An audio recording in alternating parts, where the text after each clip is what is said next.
Alright guys, welcome back to another Raid Shadow Legends video. This is Ali Plays.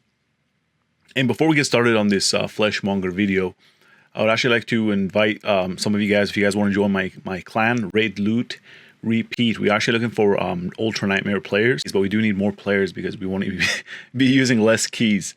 So if you guys want to, you guys can apply for that. You can find it, you can apply through my Discord. That is in the description. And just message Killicast, he's my brother, he's the leader of the guild. Yeah, message him, and then we guys can join a guild that downs Ultra Nightmare. But you guys gotta meet the requirements. That is all. All right, with that out of the way, this video is going to be about FLESHMONGER.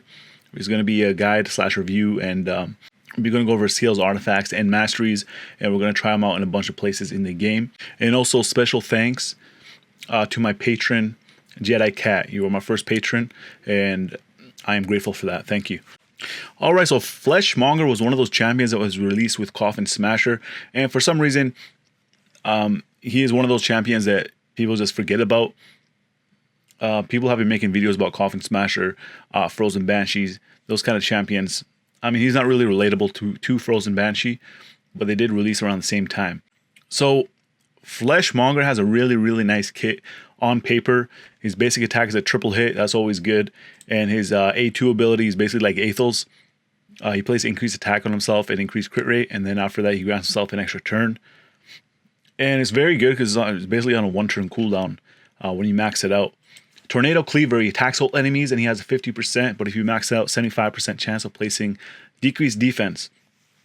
So right away, he's one of those champions that is comparable to Athel, but right away I think that he is better than Athel because he's providing you with a decreased defense, although Athel is providing you with a weaken that is on an A1, but except she's a single target weaken. Weaken is weaker than decreased defense as well. And also his ability, the A3 Tornado Cleaver, is an AoE that decreases defense. So that is very helpful. I wanted to compare him to War Maiden, but War Maiden is actually better than him because she has a 100% chance of placing that decreased defense as long as you pass the accuracy checklist. So he is like in the middle between Athel and War Maiden.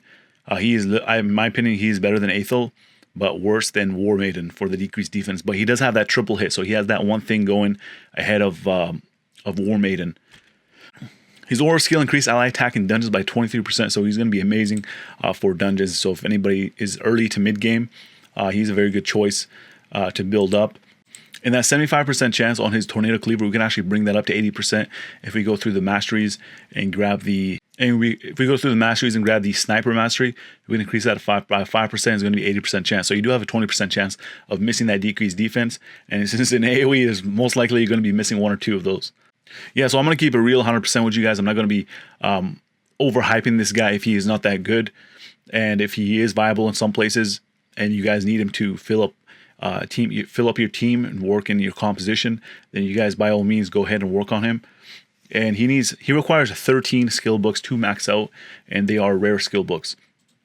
So let's go take a look at his artifacts, how I built him. I do not actually like the way that I built him. I'm just going to tell you that right now. So do not build him like this.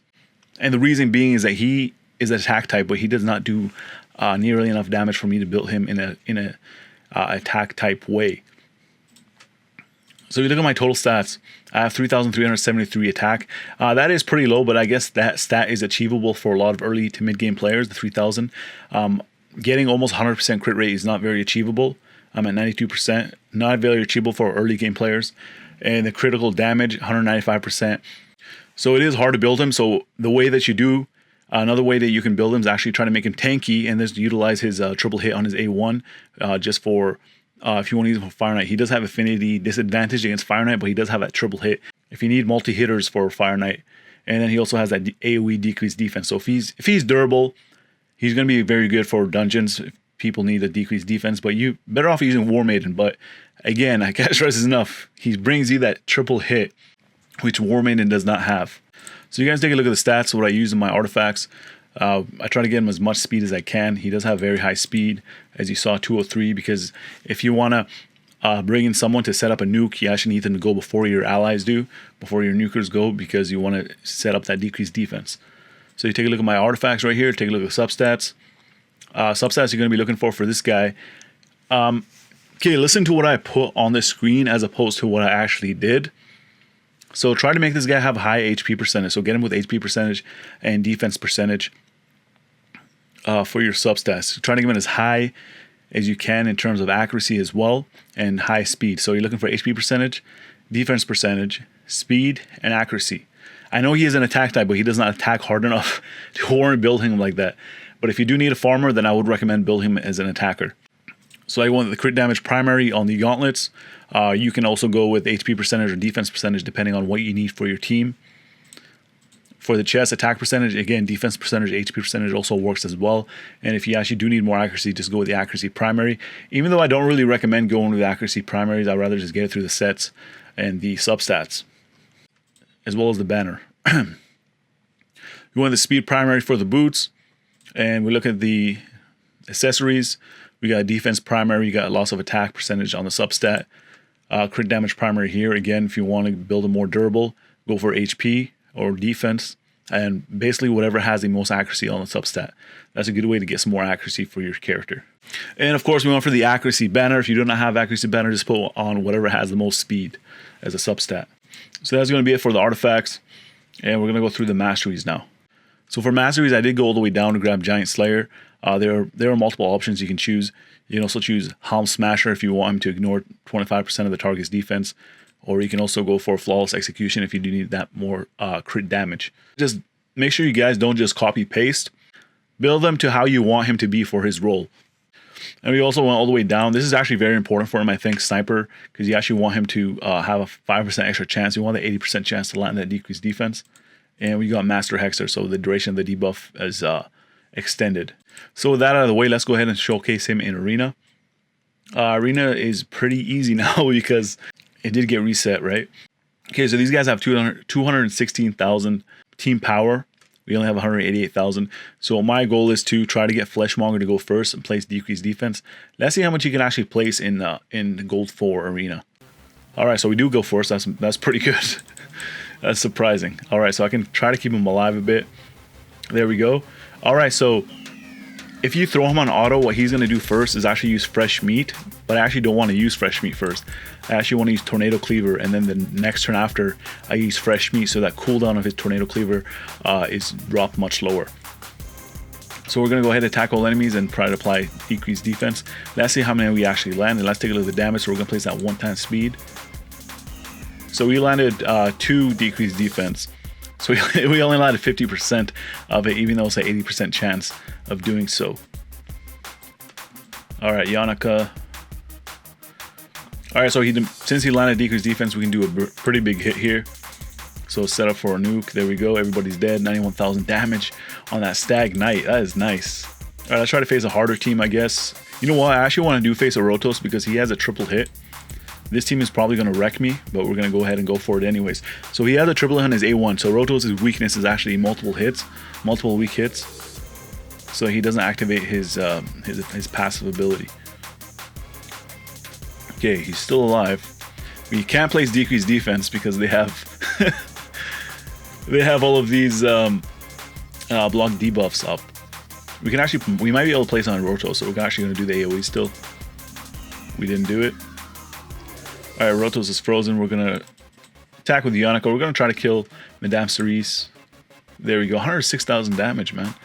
Not bad. We do have shields, so we're going to do this. Boom. All right, now we're going to go after Rotos with Fleshmonger. All right, let's do that triple hit right here. You know, if I wasn't showcasing, I would actually go after one of these two. But since we are, we're going to get...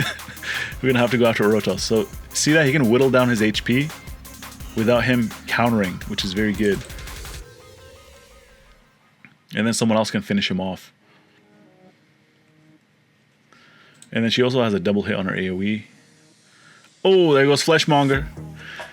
The Rotos train is going. Okay, we shut it down. We shut it down.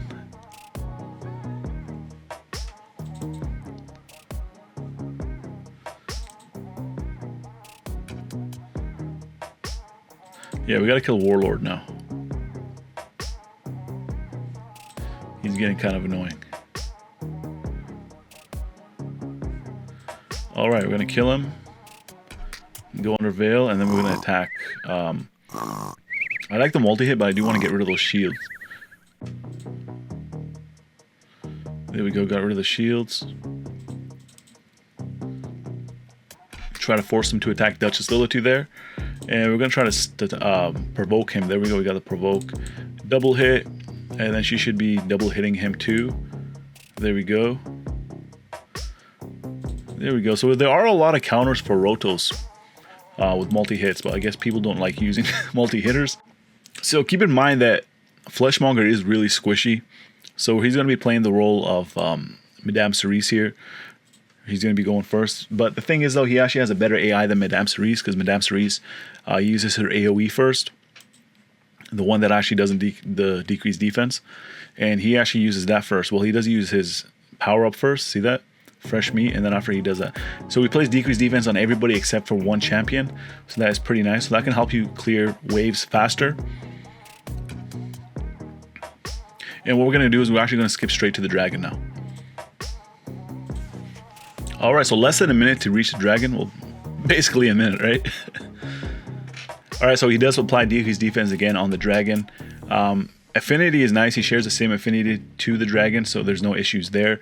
The only issue I'm going to have is with Fire Knight. We're actually going to go ahead and go to the Fire Knight after this, because I don't want to hide anything from you guys. I actually want to show you that he looks like a Fire Knight champion, but the issue is that he can get weak hits. But if you need someone to take down the shield, that's going to be good. So right after this, we're going to go to Fire Knight.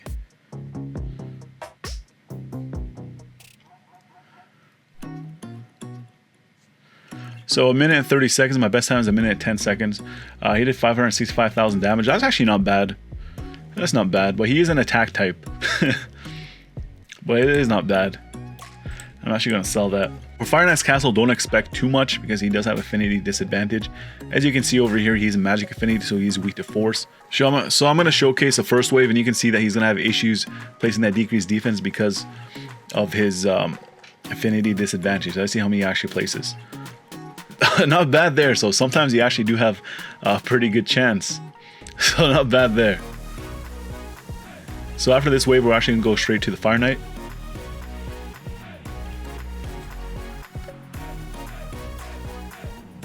Alright, so a minute 50 seconds to reach the Fire Knight.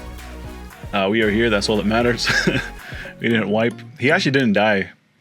But he does actually have issues staying alive. So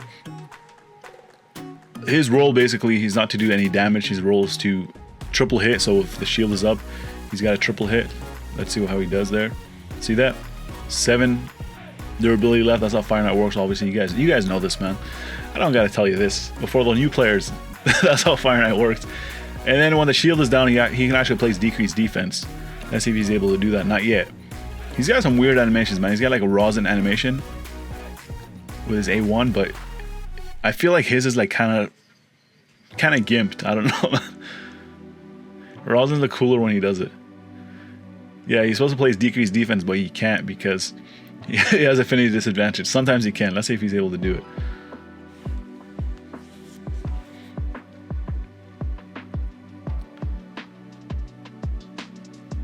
But the thing is, though, he's actually better than Athel on Fire Knight. They have the same affinity, but I think he is better than her. Because he actually does help you out in the waves, unlike Athel. Athel does have an AoE, but he has a decreased defense and an AoE at the same time. Fight should be over soon. Zavia is going to... Oh, there we go. He got the decreased defense. And Zavia should be combusting all of these. There we go. Fight's over. 3 minutes, 17 seconds. He did 350,000 damage. So... I know I have a very good team with him, but if you don't have anybody to protect him, you're going to be having issues staying alive with him. Or if you let the Fire Knight take too many turns. So again, if you have a lure, guys, I always say this every time I run Fire Knight, build a lure. She even works at level 50. Just make her really fast with 100% crit rate and high accuracy, you'll be good. So for Ice Golem Speak, he does have affinity advantage, but personally, I don't think he's going to work. I mean, he can work with the first 2 waves. He can help you with the decreased defense, but that's about it. He's going to get killed like really quick. Spider's Den is very intriguing with him because he does have that decreased defense, so he's going to help you win faster, I guess. So what we're going to do is take out Madame Cerise and place him in that spot. All right, let's see. So he should be going after Miscreated Monster. There we go. Let's see how much decreased defense he actually lands. Almost everybody. And yeah, he should help out your team nuke the enemy team. So I'm gonna place this on 2x speed. I don't want to waste too much of your time. And we'll see the final results.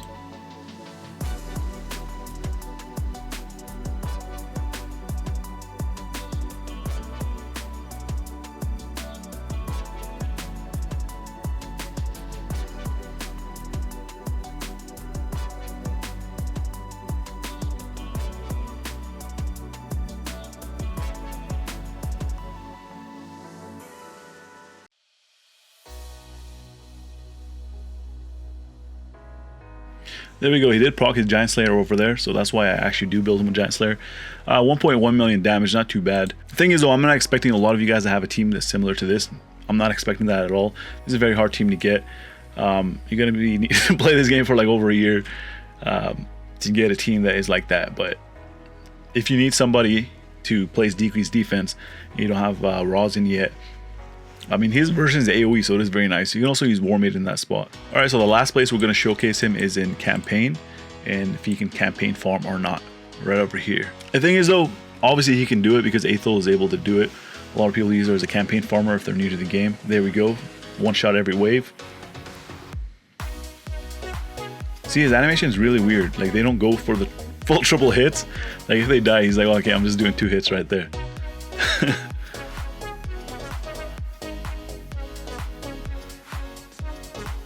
Well, I guess his animations are really fast, so they're not taking up too much time.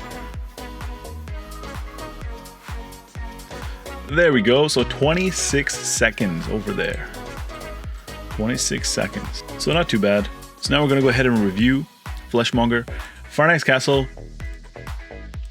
I mean, honestly, he did a very good job, but since he has affinity disadvantage, I'm going to have to give him a 4. Just because you're going to have a hard time landing those decreased defense against the ads. And campaign locations, I'll actually give him a 4 as well. Arena offense, I'm going to give him a 4. He can set up a nuke, but he's not the most reliable champion. And he can also help you against Rotos a bit. If you have somebody else finish off Rotos, that is. Spiders, then I'll give him a 4 as well. Minotaur's Labyrinth is going to be a 4. Arena defense, I'll give him a 3. I don't think he's getting defense, man. Faction Wars. Faction Wars, I actually do use him in Faction Wars. He really helps out with that AoE decreased defense. So I'm going to give him a 4 in Faction Wars. Dragon's Lair, I'm going to give him a 4. Force Keep, 4. Ice Golem's Peak, I'm going to keep him a 4 as well. Clan Boss.